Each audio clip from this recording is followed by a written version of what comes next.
사람을 괴롭히는 것 가운데 하나가 두려움입니다. 불안도 있죠. 물론 심리학적으로 정확하게는 구분된다고 하는데 우리가 느끼는 감정 또 마음의 상태는 공통된 점을 가지고 있습니다. 또 역시 정확한 의미로는 구분되는 것이지만 비슷한 느낌을 가진 것으로 염려, 또 근심, 걱정 이런 단어도 있습니다. 이렇게 비슷한 표현들이 많다는 것은 그만큼 인간이 느끼는 두려움이라는 감정이 많고 크다는 것을 보여줍니다. 한 설문조사의 통계자료에 따르면 사람이 가장 두려움을 느끼는 두 가지는 죽음과 실패라고 합니다. 인간은 죽음을 두려워하죠. 동서고금을 막론하고 죽음은 인생에서 가장 두려운 사건입니다. 그리고 실패도 두렵습니다. 그 크기에 관계없이 우리에게 두려움과 또 낙심과 상처를 가져다 줄 수 있습니다. 인간은 앞날을 알지 못하기에 누구나 이런 종류의 두려움과 불안을 가지게 마련입니다. 두려움을 느끼는 대상은 다양합니다. 우리가 치러야 하는 각종 시험, 어딜 들어가려 해도 시험이 있죠. 그런 시험들, 사업이나 직장 문제, 가정 문제, 사회생활의 여러 가지 문제들, 인생의 여러 가지 짐들, 이런 것들에서 실패에 대한 두려움이 있습니다. 또 내가 감당하기 힘든, 감당치 못할 그런 문제들도 만날 수 있습니다. 때로는 건강 문제, 또 갑작스러운 사고, 자연재해나 재난, 경제불안, 위태로운 국내외 정세 할 것 없이 우리를 에워싸고 있는 여러 가지 문제들로 인하여 한시도 두려움과 불안에서 자유롭지 못한 것이 인간일 수 있습니다. 그런데 예수님께서는 우리에게 두려워하지 말라 이렇게 말씀하십니다. 성경 곳곳에 말씀하시지만 오늘 본문에서도 그렇게 말씀하세요. 우리 주님 예수님께서 우리에게 주시는 것은 물론 첫째 가장 큰 것이 구원입니다. 영생, 영원한 생명이죠. 천국입니다. 그뿐만 아니라 이 세상 살아가는 우리들에게 주님께서는 두려워하지 말라고 말씀하신다는 사실입니다. 예수님은 우리에게 절실하게 필요한 것, 있어야 할 것을 아시기에 이와 같이 말씀하실 것입니다. 사람은 그 대상이나 원인이 무엇이든 두려움을 느끼게 되어 있기 때문에 두려워하지 말라 이렇게 말씀하시는 것입니다. 오늘 본문만 해도 예수님께서 두려워하지 말라고 하신 말씀이 26절, 28절 그리고 31절 이게 3번이나 반복해서 기록되어 있는 것을 볼 수 있습니다. 성경에서 두려움이라는 이 말이 최초로 나타나는 구절은 창세기 3장 10절입니다. 아담이 선악과를 먹지 말라는 하나님의 말씀에 불순종하고 이 불순종이 죄의 시작이에요. 그래서 그 열매를 먹은 직후입니다. 동산을 거니시는 하나님의 소리를 듣고 아담이 하나님의 얼굴을 피하여 숨었습니다. 하나님께서 아담을 찾으시고 부르셨습니다. 아담아 네가 어디 있느냐? 그때 아담이 대답하죠. 내가 동산에서 하나님의 소리를 듣고 두려워하여 숨었나이다. 두려워하여 숨었나이다. 이때 최초로 두려움이라는 말이 나오게 됩니다. 하나님의 소리를 듣고 마음에 두려움이 생겼다는 것은 하나님께 대하여 잘못했다는 것입니다. 죄를 지었다는 것입니다. 아무 잘못도 죄도 없을 때에는 하나님의 소리가 반갑고 기쁜 소리였습니다. 그러나 하나님께 불순종하고 죄를 짓고 난 후에는 똑같은 하나님의 소리에 두려움이 생기게 된 것입니다. 그러므로 두려움이라고 하는 것은 인간의 죄로 인하여 하나님을 떠났을 때 또는 하나님과 멀어졌을 때 그때부터 인간에게 나타난 모습이라고 볼 수 있습니다. 아이들도 그렇잖아요. 학교에서 돌아왔는데 집안에 엄마 아빠가 안 계십니다. 아무도 없어요. 그러다가 부모님이 돌아오시면 얼마나 반갑게 뛰쳐나가 맞이합니까? 그런데 그동안에 막 말썽을 부려가지고 무슨 막 그릇이라도 깨놓고 그랬다고 해봐요. 그러면 엄마 들어오는 소리만 나면 그냥 도망가고 숨고 그렇게 되지 않겠습니까? 운전할 때도 내가 모든 법규대로 안전하게 이렇게 운행 중이면 경찰차를 보아도 아무렇지도 않습니다. 아, 세금 받고 순찰 잘하는구나 이렇게 기특하게 생각하죠. 그런데 과속을 하고 있다거나 방금 신호를 위반했다거나 심지어 음주운전을 하고 있다가 앞에 경찰차를 보았다고 해보세요. 당장 유턴해서 도망하고 싶어지지 않겠습니까? 하나님 앞에서도 인간의 불순종과 불신앙과 죄는 두려움을 가져온다고 하는 사실입니다. 아무튼 살면서 많은 이런저런 두려움에 떠는 인간들에게 예수님께서 이 세상에 찾아오셨습니다. 예수님은 바로 우리의 그 죄 문제를 해결해 주시고 우리를 구원해 주셨습니다. 그리고 뿐만 아니라 살아가는 동안 많은 두려움을 가지고 사는 연약한 우리들에게 늘 말씀하십니다. 두려워하지 말라. 어느 날 제자들이 배를 타고 갈릴리를 건너가고 있었습니다. 그런데 바다 한가운데서 풍랑을 만났어요. 갈릴리의 그 변화무쌍한 날씨와 풍랑은 유명하죠. 그래서 거센 바람과 파도에 휘말린 배가 위태롭게 되었고 제자들은 모두 죽게 되었다고 아우성을 치고 있습니다. 너나 없이 두려움과 공포에 사로잡혀 있었습니다. 그때 주님께서 그들을 보시고 바다 위를 걸어서 제자들이 탄 배로 다가오셨습니다. 캄캄한 밤바다에 걸어오시는 주님을 보고 제자들이 얼마나 놀랐겠습니까? 놀라서 유령이라 하면서 서로 더 무서워하면서 소리 지르고 있을 때에 예수님께서 즉시 말씀하십니다. 마태복음 14장 27절 안심하라 나니 두려워하지 말라.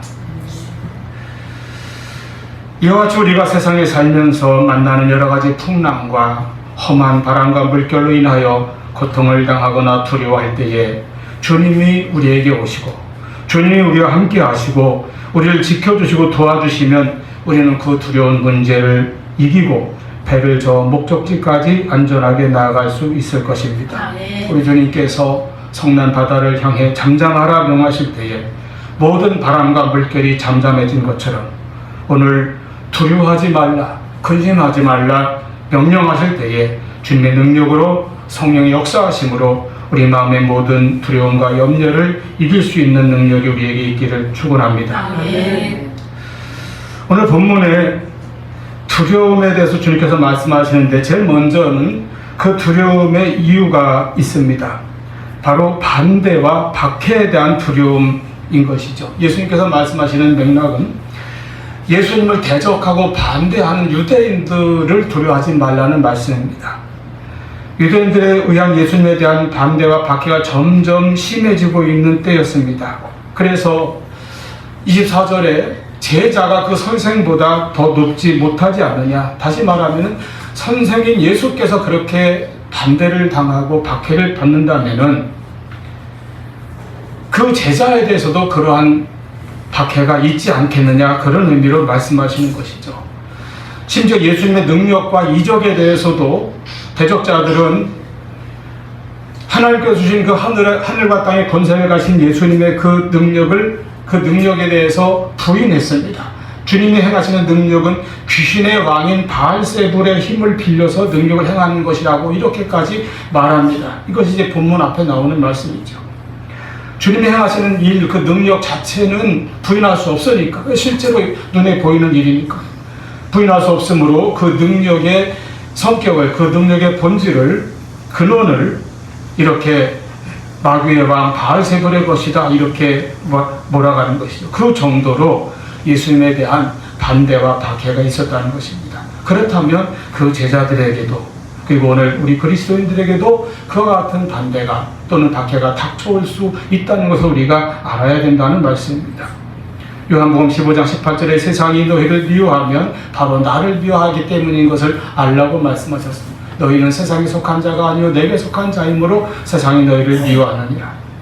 하지만 두려워하지 말라 이렇게 말씀하십니다. 26절 그런즉 그들을 두려워하지 말라. 그래서 그런즉은 지금까지 설명드린 앞에 배경을 쭉 담고 있는데 그런즉 너희 그들을 두려워하지 말라. 아무리 박해가 심하여도 그들은 어떤 사람들입니까? 그들의 힘과 능력은 어디까지입니까?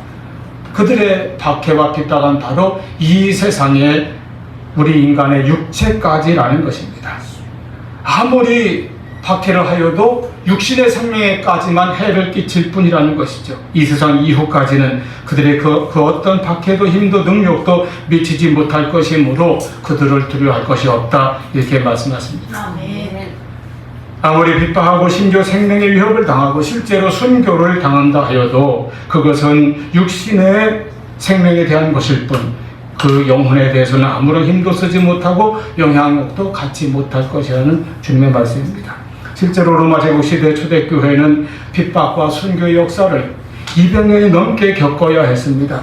예수님의 12 제자들도 반모섬으로 귀향을 간 사도 요한을 제외하고는 한 분 한 분이 다 각각의 선교지에서 순교를 당했습니다.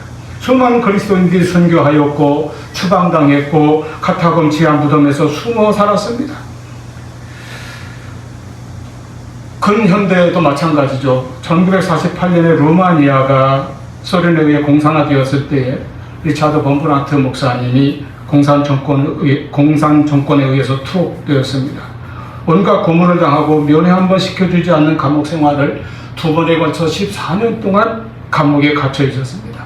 그러나 그는 그 감옥에서 끝내 믿음을 지키고 승리하였습니다. 훗날 세계 각국의 기독교 단체와 그리고 미국 정부의 강력한 요청으로 이제 비로소 석방이 되고 미국에 망명하였을 때에 그가 모든 가는 곳곳마다 신앙의 자유를 그리고 신앙을 지키기 위해서 겪어야 했던 모든 일들을 간증하면서 신앙이, 믿음이 그 어떠한 핍박보다, 그 어떠한 혹독한 환경보다도 더 위대하고 능력인 것임을 우리에게 오늘도 증거하고 있습니다. 아멘. 우리나라 일제시대의 신사참배론에 수많은 교회와 모든 성도들이 핍박을 받고 6.25 공산치하에서 수많은 순교자들을 내었던 역사가 있습니다.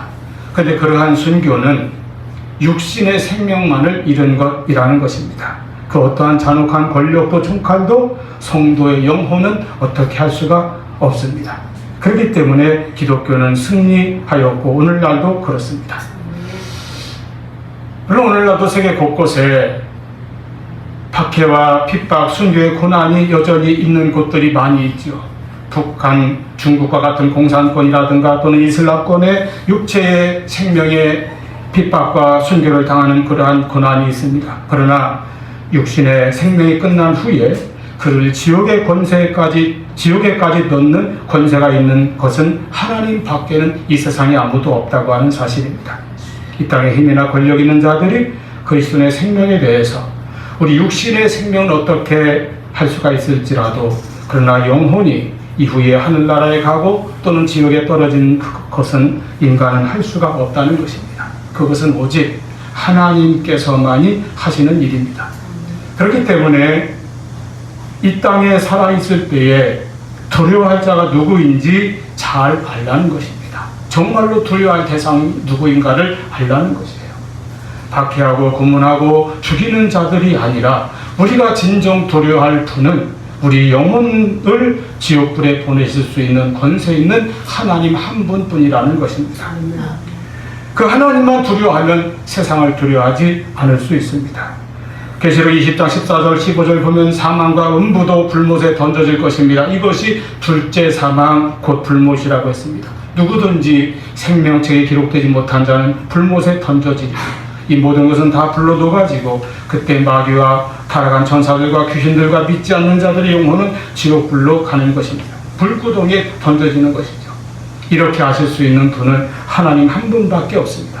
그러므로 그 하나님을 두려워할지언정 이 땅에 육신의 생명만을 핍박하고 괴롭히고 죽이는 자들을 두려워하지 말라는 것입니다. 이제 주님께서는 두려워하지 말 것에 이어서 우리가 진정으로 두려워해야 할 분이 누구인가를 말씀하십니다. 바로 하나님입니다. 그래서 하나님만을 오직 두려워할 때에 우리는 세상의 어떤 힘도 두려워하지 않게 될 것입니다. 그러므로 너희는 두려워하지 말라 하시는 이 말씀, 예수님 말씀대로 우리가 세상에서 두려움을 이기는 길이 있습니다. 첫째는 하나님만을 두려워하는 것입니다. 세상을 두려워하지 말고 하나님을 두려워하라는 것입니다. 세상의 힘은 육신의 생명을 핍박하거나 괴롭힐지라도 육체와 함께 영혼을 심판하시고 영혼을 멸망시킬 수 있는 분은 오직 하나님 한 분뿐이기 때문입니다.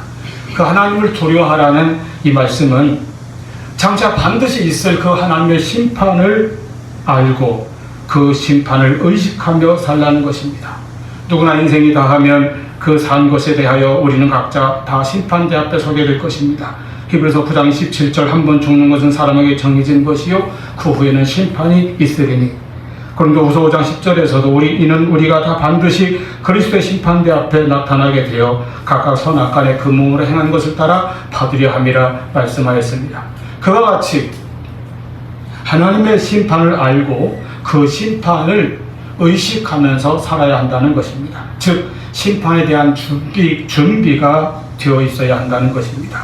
이것이 우리가 진정 두려워해야 하는 참된 대상입니다. 곧 오직 하나님을 두려워하는 것이죠. 그래서 벵겔이라고 하는 분은 하나님을 두려워하는 자는 그 이외의 것들을 아무것도 두려워하지 않는다. 그러나 하나님을 두려워하지 않는 자들은 모든 것을 두려워한다 하였습니다. 그렇습니다. 하나님을 두려워하고 경외하는 사람들은 세상에서 그 어떤 것도 두려워하지 않습니다. 두려울 것이 없습니다.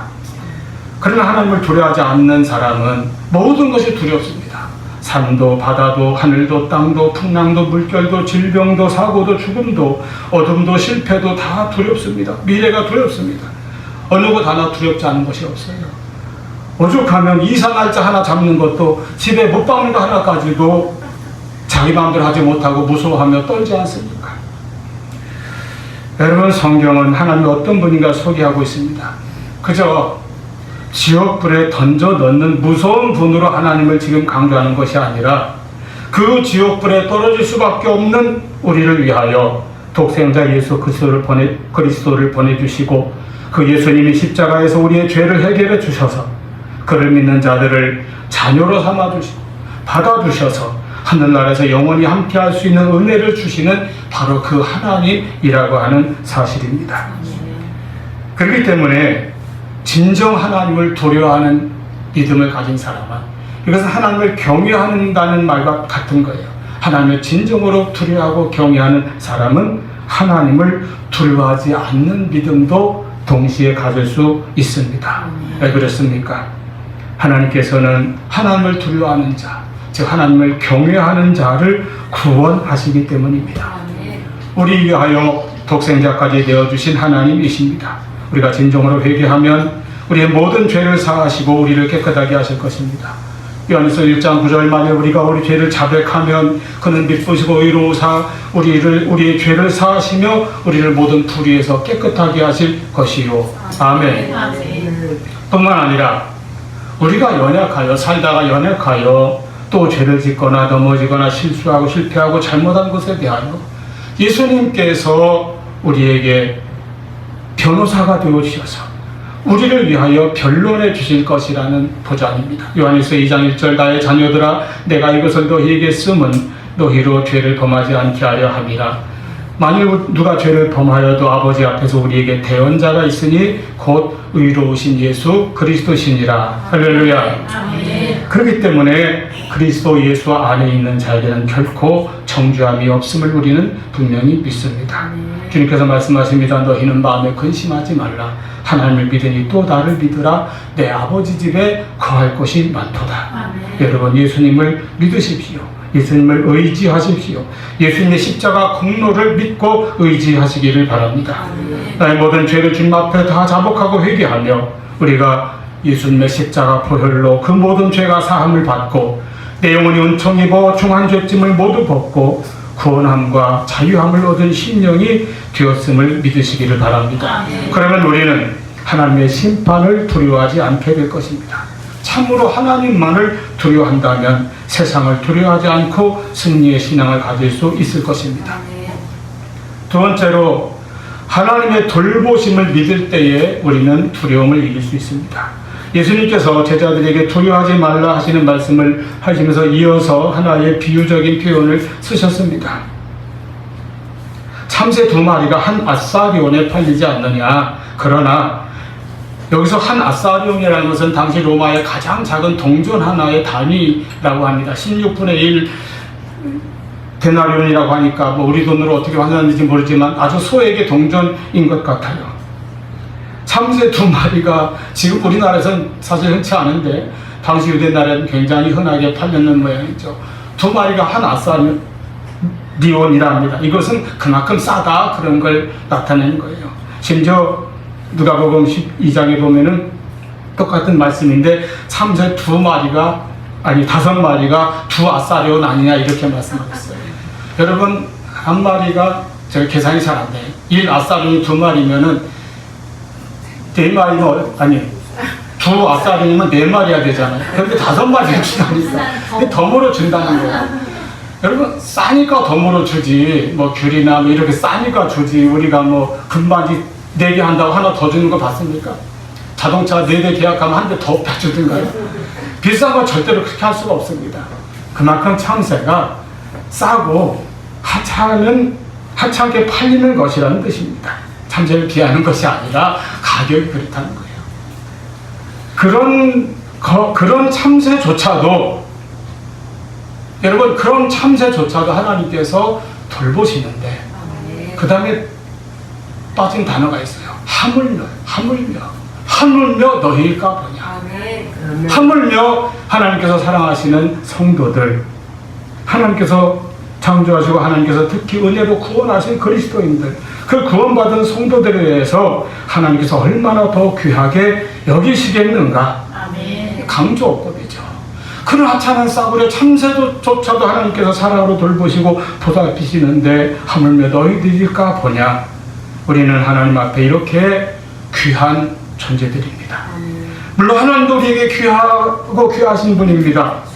우리의 창조주요 구원자이며 우리의 목자 되신 하나님이십니다. 그리고 우리도 하나님 앞에 귀한 자녀들입니다. 우리가 비록 하찮고 부족하고 때로는 죄와 허물도 있고 그리고 실패하고 연약하여 자꾸 넘어지고 한다 할지라도 하나님께서는 우리를 긍휼히 여기시고 우리를 귀하게 보시고 귀하게 여기시고 귀하게 대하시는 것입니다. 하나님은 진정 우리를 기뻐하시고 사랑의 눈, 사랑의 마음으로 대하시는 것입니다. 여러분 말씀드렸지만 스바야 3장 17절 너희 하나님 여호와가 너희 가운데 계시니 그는 구원을 베푸실 전능자이시라. 그가 너로 말미암아 기쁨을 이기지 못하시며 너를 잠잠히 사랑하시며 너로 말미암아 즐거이 부르며 기뻐하시리라. 하나님이 이렇게 우리를 사랑하시고 귀하게 여기신다는 것입니다. 여러분 목숨까지 다 내어주신 우리 주님이십니다. 하나님께서 독생자까지 보내셔서 그의 희생으로 십자가로 우리를 구원해 주셨습니다. 그 하나님께서 이 땅에 예수 믿는 자들 하나님의 자녀가 된 권세를 주신 우리를 얼마나 잘 돌보아 주시겠습니까? 인간은 참새와는 아예 비교조차 할 수 없는 차원의 피조물이죠. 인간만이 하나님의 형상대로 창조되었습니다. 인간만이 하나님의 숨결을 받았고 그래서 생명이 되었습니다. 즉 인간만이 영혼이 있다는 것입니다. 요즘은 동물을 너무 점점 끔찍하게 그렇게 아끼고 생각하는 세상이 되어가지고요. 심지어 자기 부모보다도 동물을 더 위해바치는 사람도 있다고 들은 적도 있습니다만은 그러나 알아야 합니다. 영혼이 없는 동물을 인간보다 더 귀히 여기는 것은 우상을 섬기는 것과 마찬가지입니다. 창조주 하나님 앞에 큰 죄를 짓는 것입니다. 인간만이 영혼이 있고 그래서 인간만이 구원을 받습니다. 예수님께서는 인간을 위해 십자가에서 죽으셨습니다. 그래서 인간을 구원하셨습니다. 인간만이 천국에 갈 것이고 지금도 인간만이 주님께서 함께 하시는 그런 존재입니다. 이렇게 귀한 것이 인간이고 그리스도인이고 하나님의 자녀이고 곧 우리들 나 자신입니다. 그러므로 우리는 나 자신에 대해서 귀하게 생각하시기를 바랍니다. 하나님께서 우리를 귀하게 여기시기 때문입니다. 그리고 그렇게 귀한 하나님의 자녀들을 하나님께서는 돌보시는 것입니다. 하찮은 참새도 공중의 새도 들의 백합화나 잡초까지도 보살피시는 사랑의 하나님이신데 예수님의 피값으로 구원받은 우리 성도들을 얼마나 더 귀하게 여기시고 대하시겠습니까? 우리 하나님의 이 사랑을 믿고 의지하면서 두려움을 이길 수 있어야 하는 것입니다. 그래서 말씀하시는 거예요. 31절 두려워하지 말라 너희는 많은 참새보다 귀하니라. 할렐루야. 그러므로 이 땅에서 내가 어떤 어려움이 있고 또는 고난이 따른다 할지라도 하나님은 여전히 나를 사랑하시고 우리를 돌보시고 내가 모르는 것까지 주님께서는 다 헤아리시고 나를 더 잘 아시는 하나님, 그 하나님이신 것을 우리가 항상 기억해야 할 것입니다.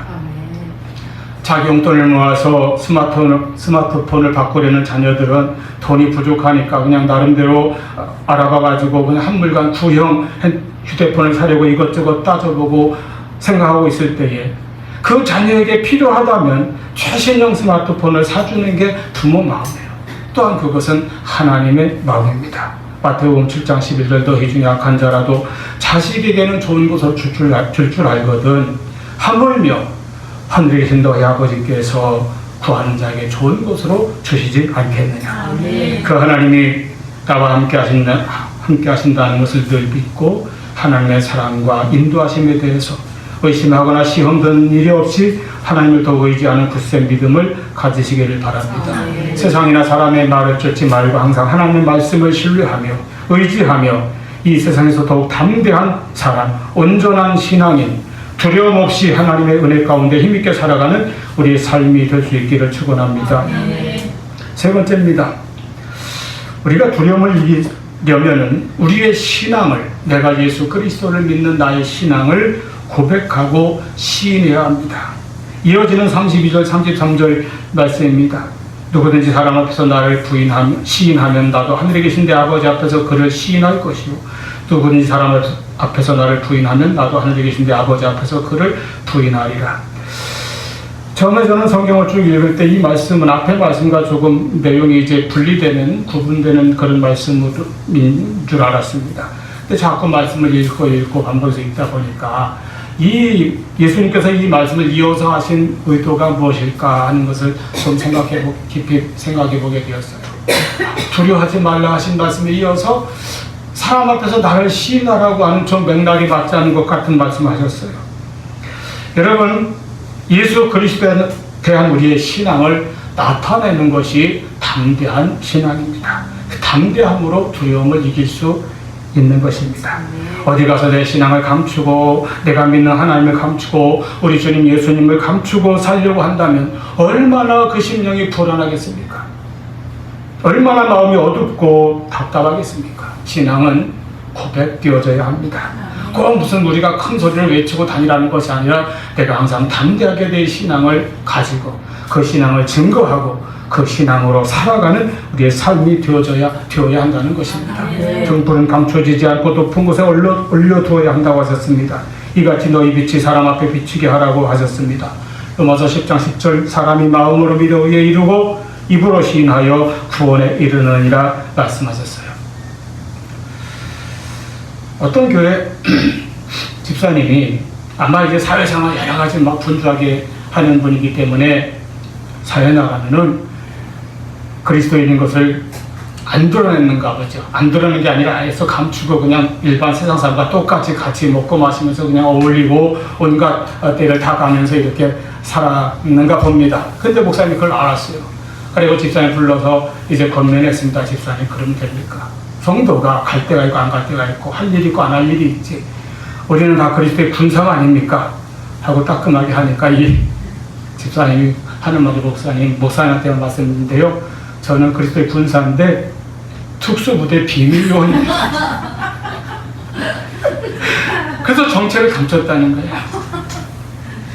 여러분 비밀요원 되지 마십시오. 주님이 내가 너를 모른다 하면 어떻게 하시겠습니까? 신앙을 고백하고 신앙을 나타내고 예수 그리스도를 나타내고 증거하는 삶을 살아가시기를 바랍니다. 내가 꼭 말로만 하는 것이 아니라 언제 어디서나 내가 그리스도인으로 사는 것입니다.